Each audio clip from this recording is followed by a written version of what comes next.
So welcome back. This is what episode is it, EG? 8? I have no clue.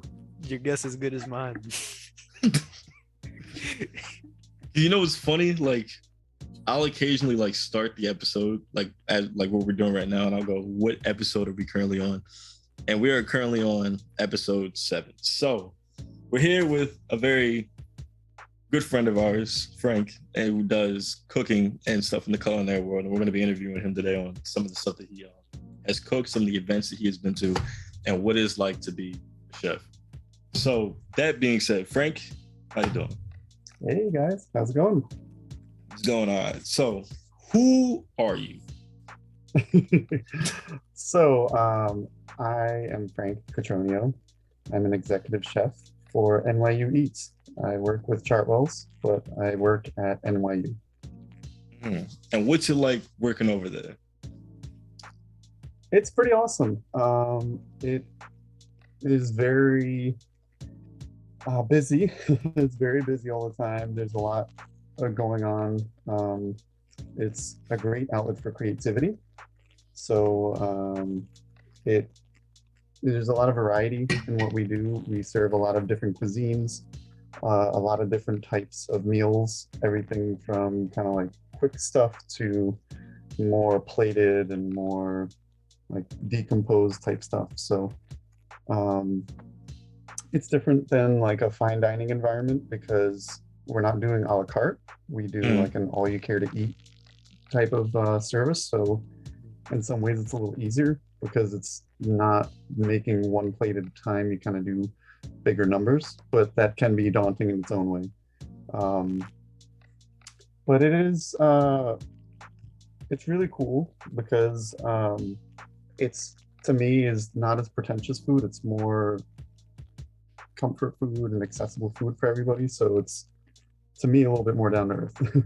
I get what you're saying. It's definitely a better, I don't want to say a better way, but it's like you don't have to prepare different things for the students. You know what I'm saying? We do. We take it pretty seriously. We try our best to like throw a lot of variety in there. I'm always kind of going over the menu and trying to find new ingredients, new menu items, and even do like special events and special dishes that I can bring there to kind of make it exciting, you know. Wait, hold on, wait. So this is a school. Yeah. Wait, wait. All right, what is something that you cook there, like just off the top of your head? So we do everything from like, we have a grill and deli that's kind of like your usual fare, what you normally expect. And then I have like a comfort station where it can be anything from, we did like jambalaya last week. You can find like meat and potatoes type, shepherd's pie and All right. kind of the old school stuff. Excuse me for 1 second. So you mean to tell me, all right, this is a school that you work at, and you cook shepherd's pie at this educational facility? Yeah. EG, we gotta go. We gotta leave. No, there's no need to be where we're getting taught at. It's only a state over. It's only a state over. But we do also, I have another station that I like to call, it's like my deconstruction station, where we will take a concept. So maybe like a ramen. I've done like Brazilian arepas there. I've done all different types of things that you kind of break it down and then we plate it in front of the students. And we gotta go. Oh my god. Ain't no way. Man. Speaking of all these different stations that you got, what's your favorite station to be at, or what's your favorite station to work on? Cook? Yeah. That one station I was telling you about, it's like our innovate station. I call it the deconstruction station. That's probably my favorite because it's so dynamic. It can be just about anything, and it gives me a lot of room for creativity. And I love that our cooks, or when I'm there, I get to cook and we get to build the dish right in front of them, and they get to see us saute, they get to see us sauce the plate, they get to see us really put everything together and kind of make it look nice. So it's a lot of fun. I like guest interaction, and I like the creativity outlet that it provides. My mouth is watering just thinking about that too. Oh my- I don't gonna lie. I'm a foodie type of person, but like I'm not gonna lie. Like imagine like after a long class period, and then you get to the culinary room or like the cafeteria, you're like, yo, what am I about to get today? If you see Frank, you know it's gonna be good. Yeah, Sitting there, man. you start rubbing your hands together, you're like, Yeah. You get that devious grin. You're like, I might get seconds. I might get another bowl. Oh, they go in, man. They really do, and that's what I always try to get something fun. Something that they'll look forward to coming to after class. No, that's definitely a good way to boost morale after a bad test, a long day. They're getting there, and they know that what they're about to eat is about to be fulfilling. You know what I'm saying?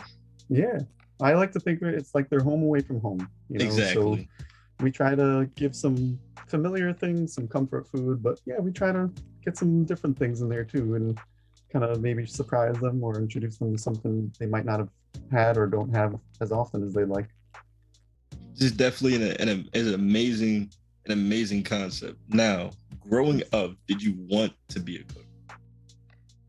Yeah, so I come from a very food centric family. We're like the kind of family that we're always hanging out in the kitchen and talking about food.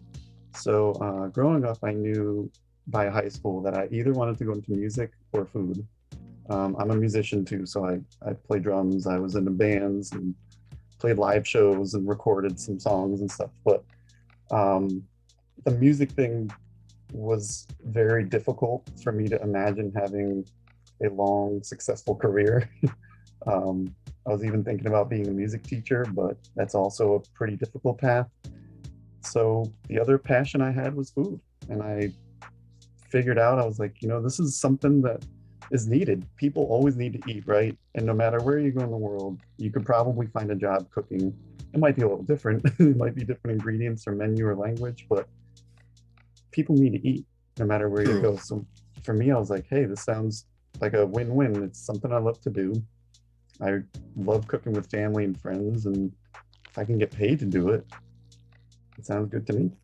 It's definitely a good way to think of how to choose your career, and that goes for any career, really. Obviously, if something doesn't work out the way you want, you should always have a backup plan. But in your case and scenario, you were right on the money. You already had knowledge in it.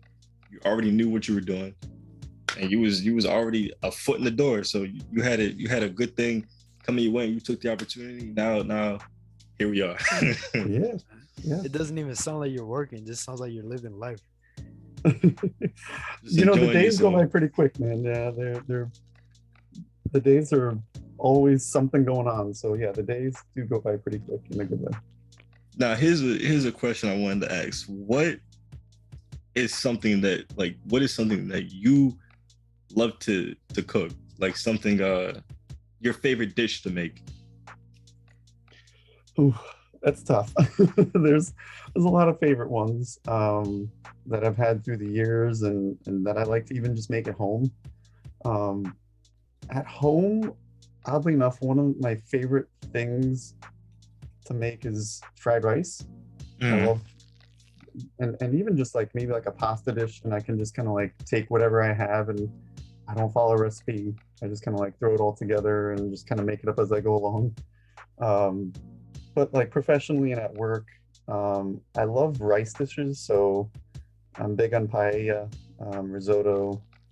There's something just magical about those dishes to me. How you just transform something so simple like rice into this such luxurious meal. You can really do so much with risotto and paella. But I've always been big into fish too. I loved working like the grill station, doing fish and meats and steak. Yeah, I think those are some of the highlights that always come to mind for me. Yeah, no, rice to me, I enjoy rice. I love it. Like, I'm not even gonna lie. I still do it to this day. Like, there'll be times like like after getting like paid and like paying stuff off, I'd have like little to nothing. So like what I would do is we always had a box of white rice sitting in the, the pantry, whatever. So I would go to the store, I would get thin cut pieces of steak, right? I would go home, I would chop them up, I would season them and let them sit. I'd make, white rice, I'd make scrambled eggs, and I'd put it together and then put soy sauce on it or teriyaki sauce. It was good. I like that. Yeah. You can really mix rice with anything. Oh, chicken, fish, vegetables, even. It's like a blank canvas. It's one of those ingredients that it screams for flavor and just attention. It wants you to give it flavor or sauce or some sort of accompaniment with it. So it does. Yeah. It's like a, you know what? I like that thing that you just said. It's like a blank canvas, because like for painters, they have a blank canvas and their paint is what they use. But instead of, paint, you're using food. So it's a very different form. It's a form of art that is different from painting or drawing, because you're using food. And food is a universal language. So it's like anyone can enjoy it and have their own opinion on it. Absolutely. Yeah. It's a very, very good thing you just said. Thanks. Now, who can you say inspired you to do culinary? Like, who inspired you to get into cooking? So just like everybody else, everybody always says it's their grandmas. So yes, definitely my grandmas. And I do have to say, my dad. So my grandma's my dad's mom. She's Italian. So we grew up with a lot of red sauce and pasta. And for Easter, our family would get together and we'd all knead this huge batch of dough and make some Easter bread together. And so it was definitely like a family bonding experience that we would always like cook together. And, she would talk to me about like growing up, how she would cook and different Italian dishes that she would make. And then my other grandma was actually more into baking. So she kind of got me into baking a little bit. Nothing crazy though. And she did kind of introduce me to some new things that I never had, like lobster and some different shellfish. She lived up in Cape Cod, so the seafood was great up there. And then my dad, to this day, is still a huge inspiration for me. He, since I was little, always got me involved in the kitchen, whether it was just chopping or even just stirring the pot. And he's just amazing. Like, he cooks from scratch. He plans ahead, and he taught me a lot of these things of like organization and being clean and, thinking ahead, like, hey, if I want, like you were saying, you want that steak tomorrow, maybe you should marinate it today or thaw it today, right? So yeah. He's like my hero, because he really kept our family going in so many ways. And for him, food was love. And it was just, that was his way of showing love for everybody. It was just like cooking all the time and cooking the things he loved. So like growing up, what was your first culinary job? Since like your dad and your grandma got you into this pretty young, I'm assuming. Like, what was your first culinary one? So my first culinary job was when I was down in Philadelphia for college. I worked as a dishwasher. Kind of, I guess, another, common thread. But literally me. It is a good place to start. The dishwasher or your porters, or we call it where I am like a GU or general utility. There's many names for it, but those people in the kitchen are vital. If you don't have a good porter, if you don't have a good support team, you are nothing. And to learn how to be that person is very important if you're going to be a chef or anybody that's leading a culinary team or a restaurant. So I started off as a dishwasher. They knew I wanted to cook, so then they actually promoted me, quote unquote, to dishwasher / salad bar. So I'd have to get in, sweep and vacuum the whole dining room, set up the dish machine, and then set up the salad bar. And then during service, do some dishes, run to the salad bar, make salads, fill it up, go back, do a few more dishes. And mind you, I got the same pay. So that's why I was like, quote unquote promotion because I didn't even get more pay for doing both jobs. So it was intense. That's literally what I do at Chipotle right now. Oh my god. Yeah, it's it's good. It makes you stronger. It makes you appreciate what it takes to get everything working right, and to appreciate all those people involved. Yeah, no, because even though like when you think of the kitchen, you think, oh, the chef, like he controls the kitchen, like, but there's also everyone behind the chef that put in the work to make the chef who he is. You know what I'm saying? So like, Absolutely. the porter, like you were saying, you're a dishwasher, but you're the dishwasher. You know what I'm saying? Mm-hmm. Like you're the guy that makes sure all your plates are clean. Or the sous chef who if I'm not mistaken, because we just learned about it like not even too long ago. Does deals with fish and stuff like that, or he's like, so my sous chef is, I call him my like production chef or like my production champion. So he really gets into like the details of what do we need for the next day? Are they running out of food? Do we need to prep something? Do we need to get a backup? Or so yeah, sous chef is a super important position among all of them. I mean, I think every position is important in their own way. You guys have like a prep team over there? We do, but it's not like it is in some other kitchens. We have like one morning prep person, one night prep person that will kind of tackle like the bigger projects. And then same thing there, like my sous chef might also get involved. Like we do some vegan desserts. So lately he's been kind of getting involved, pioneering that. We just kind of started that this semester. But we try to get everybody in the habit of doing their own prep also. So it's a little both. At Chipotle, we got the prep team in the morning, and it's terrible. Like, I'm not gonna lie, it's terrible. They're terrible, or is it terrible being the morning prep person? A little bit of both, because I'm still at high school, so I gotta wake up at 6 a.m. Monday through Friday, and then Saturdays and Sunday I gotta wake up at 5:30 to be at work at 6 a.m. So it's kind of tough. You know? Yeah, no, believe me, I know what it feels like. I wake up at 4:30 every day for work. Oh so. no, Bro, that's terrible. So. Oh man, you know what's funny though? It's not even the fact of getting up early that bothers me. I think it's the fact like it's the alarm. Yeah, because like oh my gosh, because here's what I've developed, right? Like over time, and I've noticed like this about myself. I'll set 2 alarms, right, or like 3, just so I can get ready for the actual wake up. So like, so true. Oh my like, because I set an alarm.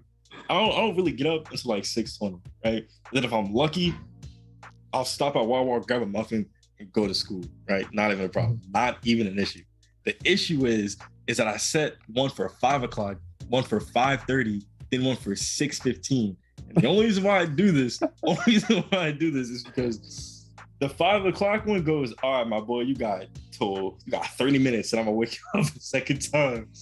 And then from then on, you got till 6:15. And when that 6:15 alarm wakes you, if you's not up, you're staying home. That's it. It's game over. It's game over. That's it. There's nothing I can do for you. Oh my god, when that 6:15 alarm comes up, you just stare at the ceiling. Exactly. Because then it's like it tricks your body. Your body goes, do I have to get up? Like, is this something that I want to do today? And it's not even that. I think it's like the realization of it's tricking your body to think that you got enough sleep, because you wake up, you go back to sleep, then you wake up again, and your body's like, bro, like, make up your mind. Yeah, I've done that too, where you wake up like more tired and you're like, damn it, this didn't work. This wasn't what I wanted. I wanted to wake up feeling more rested. Instead, I feel more groggy. Exactly. So now here's what I've developed. I developed to just move, to just nonstop move your leg. So like, here's what I do, right? If it's 6:15 and I'm edging 620, I just do the don't stop moving your leg movement. And I just continue to walk and just put everything on. Yeah. At that point, I'm not stopping moving. I'm in the car now. I can't go back inside. I gotta go. At least you're pushing forward, right? You're like, I don't know what's going on, but my legs are doing something. So they're moving. Yeah. That method has always been a help for me. I build in one snooze. I give myself the one snooze because otherwise, it gets carried away. So I always give myself one snooze. The one snooze turns into 11 a.m. wake up. Oh, I've been there though.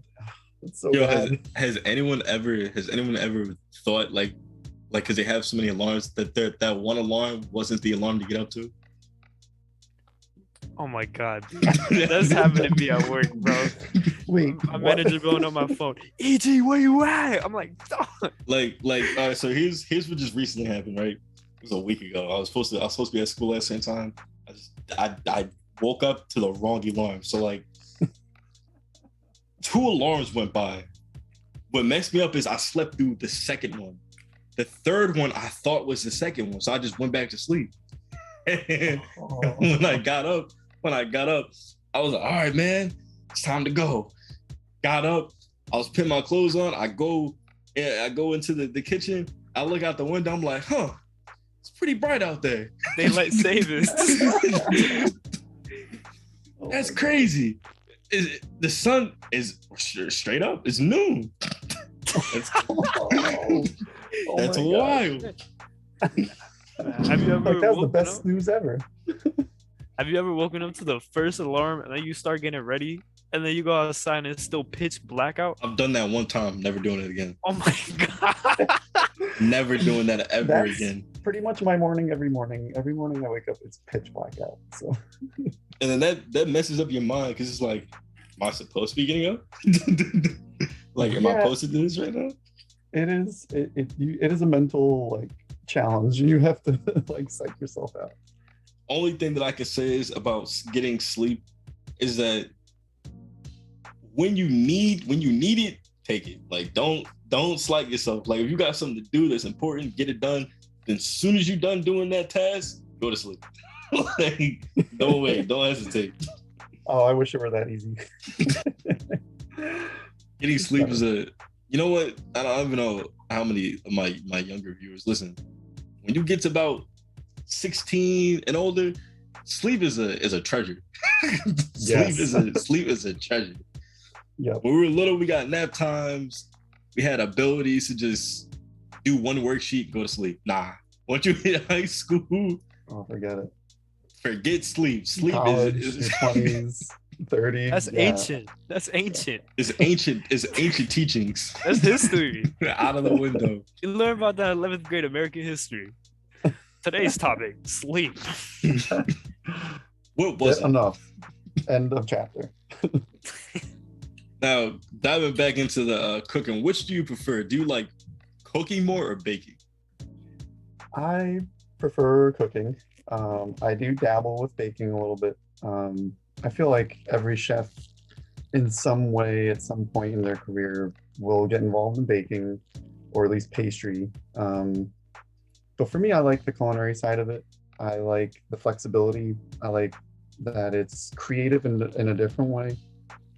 Baking is incredibly artistic, and that's also why I know I'm probably not good for it, because I'm not a great drawing artist, or I guess maybe visual artist might be the way to put it, but I'm definitely not that good with like decorating and any stuff like that. So to me, baking also is a little too precise. Yeah, it definitely is, because I used to bake what's it called? I just started figuring out how to make pies and whatnot, and like it is such a tedious thing. Like that, cakes, muffins, because like if you just miss the time by like a second, a minute, 2 minutes, you can ruin the entire thing.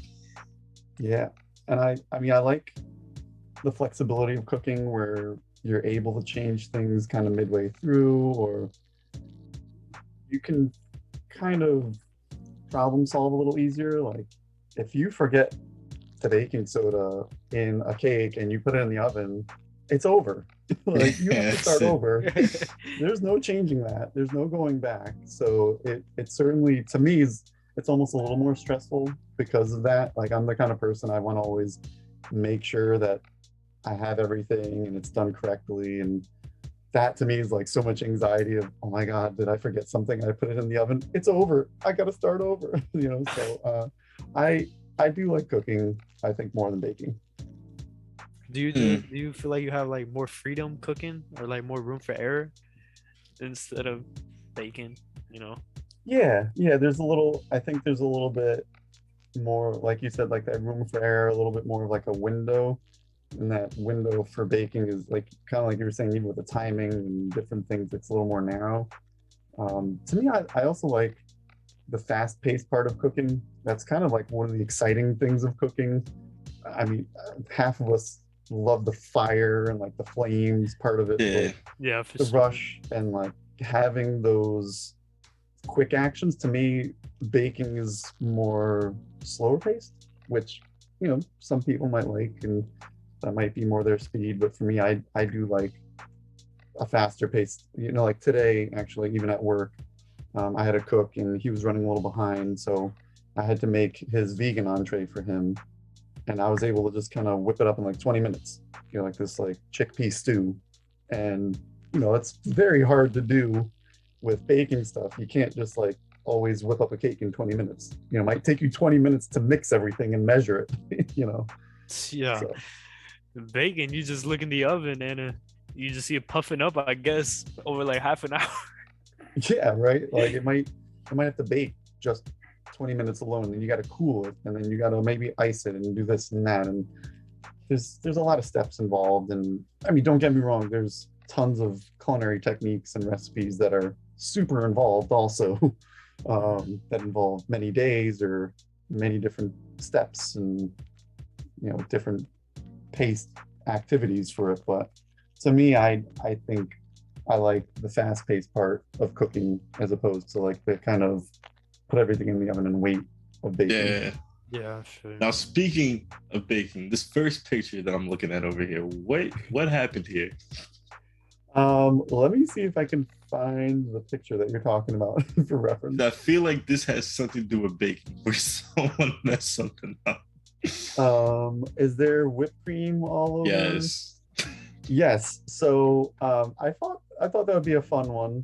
I think Stephanie, right? So Yes. her and I met when we worked at La Fonda del Sol. It actually was. It's no longer there. So was a Spanish tapas place here in Manhattan. And on our last day, whenever somebody had a last day, it's kind of like an old kitchen tradition that somebody pranks you or there's some sort of fooling around that goes on, we'll say. So at that restaurant, what we used to do was try to like cream somebody or like, pie them in the face. So we would make like some sort of whipped cream and try to get each other, and well, we got each other pretty good, I would say. Yeah, no, that's actually kind of funny. It's like, because imagine, like, I can just see it now, like it's your last day and you're cooking, you're minding your business, and for some reason you just see someone just whipping cream. Like, wait a second. I mean, we were like ninjas about it. I don't even know how it happened. Wait a minute. So yeah, this is definitely kind of funny. The renegade comes in when you see the whipped cream. I mean, I've heard there was Goku's other Ultra stories Instinct where people would get doused in water and thrown in the freezer, or they would like take all your tools and put it in a vat of like pig's blood and then freeze it and like crazy stuff. So you guys are just gonna have to fight me after that. Yeah, I've heard all sorts of like crazy stories. This is how people's villains origin stories. We kept it pretty tame, I would say. Now, moving on to the second photo, this is what I assume to be your current staff? No, this is a cool throwback picture. I would say this isn't the whole team that I worked with, but this was like hands down one of the best teams that I worked with. including Stephanie was in there, and my friend Paras Shah, the guy next to me, he was the sous chef at the time and was my mentor and really had a huge impact on not only my culinary career, but just my life in general. So there's a lot of great people. Even the woman next to me, I still keep in touch with. And, once you get a great team like that, it's kind of hard to find that again, to have that kind of chemistry and teamwork and everybody just kind of on the same wavelength. So this is one of those pictures that I kind of cherish a lot. Yeah, no, it definitely looks like y'all had, it wasn't just like y'all were employees, y'all were family. You know what I'm saying? Mm-hmm. That is often what happens, man. It's like you're going through the trenches with each other in the kitchen sometimes, and you go through such ups and downs, or you work so close to people, not only proximity, but also so many hours that you can't help but kind of get to know each other, and you get close and you know about their family or their background and their life. And so, yeah, it is in many restaurants, I would say, in many parts of the industry, your work family becomes like family to you. Yeah, because y'all share a lot. You know what I mean? Like, Mm-hmm. it's like, instead of like it was a funny little thing I was thinking in my head. Instead of like it being like how you saying you were in the trenches, like in like war combat, it's like pass me the pasta. Like, it gets that we crazy. need more Yeah, Sally. it gets that crazy. Yeah, people are yelling. There's banging going on. There's bloodshed. There's tears. There's bloodshed? Yeah. Hold on. Wait a minute. Yeah, I mean, The people get fallen hurt. man, they gotta drag him to the station. They're like, get him, give him a donut, something. Yeah, get Eric. Plenty of stories of people getting hurt, and I've gotten hurt a few times, or you cut yourself, and yeah, oh yeah. What's the worst injury you've ever gotten on the job? Whew. I've had everything from like one time, stupidly, I cut my finger. It wasn't too bad. This is kind of a minor one, on a peeler as I was cleaning it. So anything can cut you, up to I had a pile of cutting boards follow me, and there's a knife on top, so it sliced my thumb open, and it like sprayed blood on like aprons. To I like last year I tore a ligament in my right wrist, so there's definitely tons of hazards that you guys are in the trenches. hurt yourself. Oh, that doesn't sound good at all. That doesn't sound good at all. I mean, you got battle scars from your Oh yeah. food? Oh yeah. We had actually at that restaurant, we had one guy that we worked with. We called him Pirate. I mean, most places, a lot of us have nicknames. So his nickname was Pirate, not only because he looked the part, he wore a bandana and had a big scraggly beard, but he had so many cuts and scars on his arms. You would have thought he was in combat. Yeah, he definitely looked like a pirate, we'll say. That's so Marshall D. Teach. But, I have some scars that haven't ever really healed right, or Neosporin hasn't taken care of. So Neosporin, yeah, but they is make good stories though. Absolutely. It's like if you have grandchildren, they're like hey, how did you get this? And you'd be like, well, I remember that was back in 2012. Why don't you take a seat? I was just take a seat here while I'll tell you about the great pasta war. There was 360 customers outside. Yep. Rush hour Manhattan. You already know how that goes, grandson. Yeah. Oh man. Absolutely. But noticing that you also, you work for a school, all that stuff, but you also do catering, as far as what I heard. So this picture here, what's going on here? There's a lot of nice little entrees posted around here. Oh yeah. So that was one of the catering gigs that I've done. This was my friend's bridal shower that she did. It was at her parents' apartment, so it wasn't anything like too fancy. So I've mostly done just kind of like small little events for friends and family, kind of word of mouth. And I've done everything from like baby showers and little bridal showers to kind of like big birthday parties where it's like 100 people. So yeah, it's nice. It's again like a nice little outlet for creativity and just to kind of do my own thing a little bit. And you know, in New York, everybody's got to have a side hustle. So if not Yeah, a no, couple of most side definitely. hustles. So Most definitely. Going jumping back into the family, I believe this is your father in this photo. yes, the one of the we're holding the meat. Yes. Yes. So that is my dad. Yep. So this is, you know, where we usually cook, and this was actually my grandma's apartment, so it's kind of cool. My dad and I cooking there, and this is one of his favorite dishes to make when we have other friends or family over, and it's uh, meat gravy with all sorts of like pork and beef bones, and we'll do sausage in there, and Oh, it then we'll tastes make some amazing. pasta.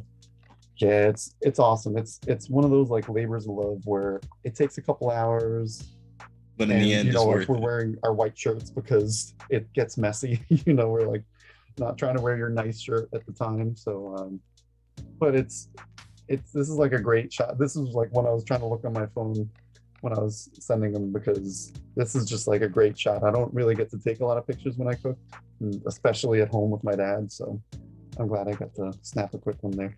This is definitely a very wholesome photo because it's your grandmother's apartment. You got your dad there, you there. It's generations of food being prepared Yeah. in the kitchen. Yeah, this is a recipe that our family's been making for a while. So it's cool. It's a really good Family feeling. secret. Yeah, there's a few family secrets in there, I'd say. Definitely.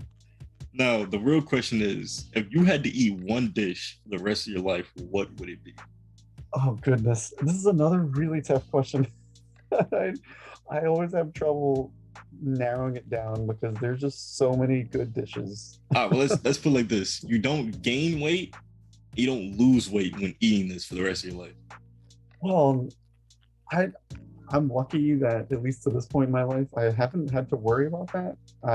I've always been kind of a slim guy, so I've always been able to just kind of eat what I want, and I have a good metabolism. I also am just always busy and love to be out and about. So um, I think one of the first things that come to mind for me, and it's kind of like a childhood attachment, is grilled cheese. I love grilled cheese. Yes, I Um, can agree with that. or like mac and cheese. It's just two dishes that to me are just super comforting. They're super delicious. And if you know I needed to, I could always kind of like put little spins on them. But there is just something to me kind of nostalgic about those dishes. You know, Dan, I agree with you because mac and cheese is a any type of seasoned meal. You know what I'm saying? So like, you Mm-hmm. could have it for spring, summer. You could have it for winter. So it's like if you're craving mac and cheese, you can have it because there's Yeah. no like you can eat it by itself. You can eat it with meat. You can eat it with vegetables. It's a good choice. It's a good choice. Now, do you eat it with breadcrumbs or do you eat it without breadcrumbs? Ooh. So I would say I do prefer a saucier mac and cheese as opposed to like a baked one. So, because usually, like when you bake it, that's when you put the panko on. So for me, I probably would say without panko, but I do appreciate crunch as a texture. So I can understand why people like the panko. And I do like the panko from time to time, but I think usually, and especially in relation to that like question, I would probably say a saucier type, a more moist type of mac and cheese. All right. So you since you do cook at NYU and there's like so many people in New York, and I can only imagine how many people go to you a day. What does rush hour look like at your restaurant? Ooh. Um, it is busy. So we are our dining room holds about 100 people, so it's not too big of a dining room. Not too But big. That's huge. no, I mean there's bigger dining rooms for sure. But we do have a lot of traffic coming in at once. So I would say, in our peak hours, we could easily do over 100, 150 people. I would say probably around 200. That would be like really cranking. And, for like our busier meal services for lunch or dinner type thing, on average, we'll do about 450, 500 people. Jeez. And then on a busier day, the most we've done for dinner, which tends to be our busier meal, was 1,000 people from 4 to 10 p.m. Oh. Oh my God. So that was an insanely busy night. And honestly, we're not even the busiest spot on campus. So we'll do about 1,500 people a day. But there's another place on campus that will do over 2,000 people a day. Oh my. Oh nah. Jesus Christ. So it is. Oh nah. At that point, I just start bringing out the lunch meat. Be like, yo, make us some. He said, "Oh, I'm bringing out the Lunchables." Here y'all go nuts. It's a balance. It is definitely a balance. We'll have some fancier stuff, and then we'll run things that might be a little more cost effective, and we balance it. There's definitely a little both, but we really do try to push a lot of the premium good stuff. We try our best. Yeah, it definitely shows the dedication and how much of the compassion and heart you put into making the food for these people. Like, even though you get slammed with like you said, 1,000 or 2,000 people, Mm-hmm. at a time, you still want to give them the same experience that the last person got when they got their food. So it's a very, what is the word, EG? I don't know. I guess he's a dedicated man. A lot of dedication. There's a lot of dedication and heart into what you're doing. Now, here's a good question. What is something that you can kind of tell the people that want to join your field? Like any advice you can give them and stuff like that? Yeah, definitely. So I've been in the industry, just to also like put into perspective. I've been in like the food industry for about 13 years. So I can't claim as much, as maybe a chef who's been doing it for 30 years. But in my short experience, I would say the best thing is first of all, don't believe what's on TV, because the things that are on Food Network and on TV aren't always what's going on in real life. So Yeah, if people are getting into the industry because definitely Hell's Kitchen. Yeah, like if they're getting into it because they're like, oh wow, that's so cool, like I want to be a Food Network chef. It's not like that. Okay, it's not as glorious as everybody thinks it is. You don't want to get into it for the glory. One of the things I've always said to people is you should go in with your heart, but move forward with your head. So go in knowing that you love to cook and you have a passion for it, but do your homework, right? Do the research, talk to people, and see where you want to go. Don't just go in blindly, because I've talked to people too that had a misconception, or they just didn't know about the industry, and then they get into it and they're like, oh wow, this is not what I expected, and this is not for me. And then they feel like they have regrets or they wasted time. But there's so many directions too that you can go in the industry, and that's why I think especially today it's super important to kind of think about where you want to go, because you don't have to be a chef. I have friends of mine I went to culinary school with that they're sommeliers, they're into wine. I have a friend of mine that runs his own spice company. Friends of mine are food writers, or they do food blogs, or they're a traveling researcher, or they do test kitchen stuff. So there's all sorts of different directions you can go, and it's just a matter of what makes you happy or what kind of satisfies what you want to get out of the industry, because there's so many different things. But um, I think the biggest advice is, plan your career, be eager if you're going to get into like the food side of it and doing like the chef operation side, be eager, be willing to grow, be motivated to grow, read, taste food, do stages, try to expand your horizon and really immerse yourself in it. It's more than just like a 9 to 5 job or a desk job. It's kind of like a way of life, like even when you're outside of work, you're going to be thinking about food and talking about food. So um, it's a great industry if you go into it knowing what you're getting into. Indeed, it is definitely something that you like looking into it. Like you said, you have to know exactly where you want to go, because, for example, like TV and production, it's not just actors and directors and stuff like that. There's other things that go into that work that a lot of people don't know about, like the cameraman, for example, or editors, or people who do the lighting, or people who make the set or the scene. It's not always what the actor's doing that's about TV. Exactly.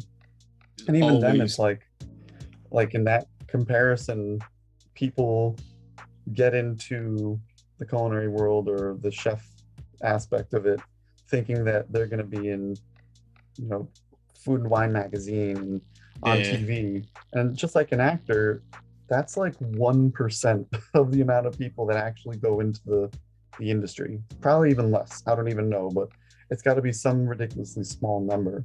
So you don't want to go in expecting the acclaim and the glory. If you are, just know that it is a very, very, very tough route to go. It's very competitive. Super competitive. But going into that, that's all the questions we have for you today. That's it. It was lovely and nice having you on here teaching, me and my co-host here, EG, and our viewers about what it is like to be in the culinary field. And it's something that, a little leave off note, I guess. It's something that food is. I don't know where I was going. Give me a second. Food is a universal language. No matter who you are, how old you are, what religion and nationality you come from, a good meal is always a good meal in everybody's eyes. I think that's something that we can all agree. Definitely. Yeah. Well, thank you for having me. This was awesome. No, most definitely. This was definitely interesting. It was definitely a very interesting cast. With that being said, next episode, guys, we're probably going to be talking about, I don't know, cats and dogs at this point. or something. There's something about Kaisen and Demon Slayer. Yes. Demon Slayer. Yes. Terrible show, the flat show. Don't watch it. Don't waste your time.